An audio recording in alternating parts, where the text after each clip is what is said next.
Isang bata ang nasawi sa banggaan ng dalawang bus sa Sarangani. Isa namang graduating student ang binawian ng buhay sa aksidente sa motorsiklo sa Pangasinan. May spot report si Jonathan Andal. Paliko na ang kuliglig na ito sa barangay Dalig sa Burgos, Isabela nang sumalpok ang isang motorsiklo mula sa likod. Tumilapon ng rider. Agad siyang inalalayan ng mga saksi para maipagamot.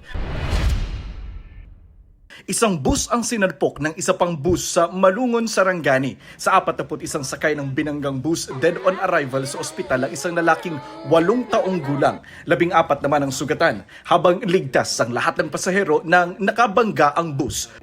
Overspeeding yun to nga hindi niya na-control na maabot niya tong bus nga pababa. May istorya pa nga nagawas nga accordingly hindi niya daw nakita. So ibig sabihin pag magkambal siya nga hindi niya nakita, ibig sabihin paspas siya. Hawak ng pulisya ang dalawang bus driver. Kinukunan pa sila ng pahayag. Sa Urdaneta, Pangasinan, patay ang 23 anyos na graduating student na rider ng motorsiklong binangga ng truck. Dinala sa ospital ang angkas niya. Batay sa investigasyon, matulin ang truck kaya nakaladkad at pumailalim ang motorsiklo ng mga biktima. Nahati ang katawan ng biktima. Magsaganakan ko na na.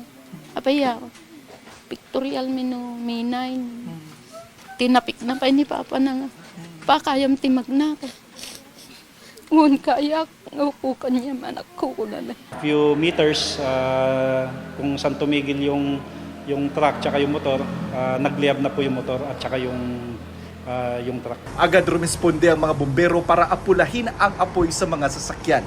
Ligtas ang driver at pahinante ng truck. Sinisikap ng GMA Regional TV na makuna ng pahayag ang truck driver. Pero ayon sa pulisya, nangako na ng tulong sa mga biktima ang driver. Jonathan Andal, GMA News.